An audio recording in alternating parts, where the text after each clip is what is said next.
Hello guys, চলে এসেছি একটা মেকআপ টিউটোরিয়াল ভিডিও নিয়ে। এটা একটা 80s মেকআপ লুক। তোমরা নিশ্চয়ই আমার আগের পোস্টটা দেখেছো, যেখানে আমি একটা রিল পোস্ট করেছিলাম। সেখানে যে লুকটা দেখেছো তোমরা, সেইটারই মেকআপ টিউটোরিয়াল আজকে তোমাদের সাথে শেয়ার করছি। তো এখানে আমি প্রথমে একটা ময়শ্চারাইজার অ্যাপ্লাই করে নিয়েছি, তারপরে প্রাইমার অ্যাপ্লাই করে নিয়েছি।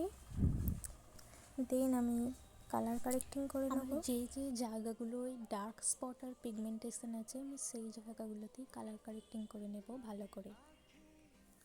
তারপর আমি এটাকে ব্লেন্ড করে নিয়েছি। তারপর আমি একটা ফুল কভারেজ ফাউন্ডেশন নিয়ে নিজের হাতের ওপর ঢেলে সেখান থেকে ব্রাশে করেই ডিরেক্ট লাইট একটা লেয়ার অ্যাপ্লাই করছি ফেসে। প্রথমে ব্রাশের সাহায্যে ব্লেন্ড করে নেওয়ার পর আমি আবার বিউটি ব্লেন্ডার দিয়ে একবার ব্লেন্ড করে নেব পুরো ফাউন্ডেশনটা। দেন আমি কনসিলার অ্যাপ্লাই করে নিচ্ছি এবং সেটাকেও ব্রাশের সাহায্যে ব্লেন্ড করে নিচ্ছি। তারপর আমি ক্রিম ব্লাশ অ্যাপ্লাই করে নিয়েছি। তোমরা দেখতেই পাচ্ছ না, ক্যামেরা একটু ব্লার হয়ে গিয়েছিল। তারপরে এটাকে আমি ব্রাশের সাহায্যে ব্লেন্ড করেছি। দেন আমি এখানে ট্রান্সলুসেন্ট পাউডার অ্যাপ্লাই করেছি পুরো মেকআপটাকে সেট করার জন্য।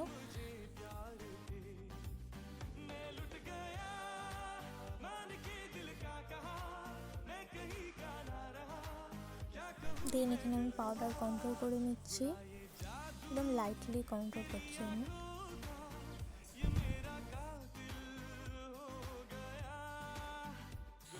এখানে আমার আইব্রো ফিল করা হয়ে গেছে এবং এটাকে আমি একটু কারেক্ট করে নিচ্ছি। তারপরে আমি আমার আই মেকআপ শুরু করব।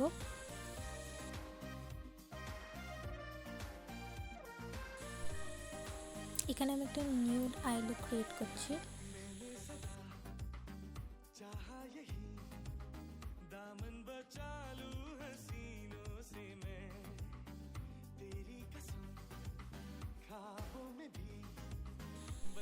তারপর এখানে আমার লাইনার পরা হয়ে গিয়েছিল, আর লাইনারে ক্লিপ নিতে আমি একদম ভুলে গেছি।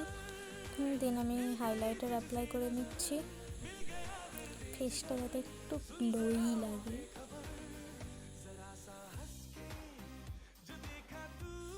দেন আমার এখানে লিপ লাইনার অ্যাপ্লাই করা হয়ে গেছে এবং আমি ভালো করে একটা রেড লিপস্টিক অ্যাপ্লাই করে নেব। 80s ঠিক যেমন একটা রেড গ্লসি লিপস্টিক পরতো, ঠিক সেরকমই আমি অ্যাপ্লাই করে নিচ্ছি রেড লিপস্টিক। এরপরে লিপটাকে আরও গ্লসি দেখানোর জন্য আমি একটু লিপ গ্লস অ্যাপ্লাই করেছিলাম এবং তারপরে ফিক্সার অবশ্যই অ্যাপ্লাই করেছিলাম। আর ফাইনালি হেয়ার স্টাইল করার পর আমার পুরো ফাইনাল লুকটা দেখে বলো কেমন হয়েছে।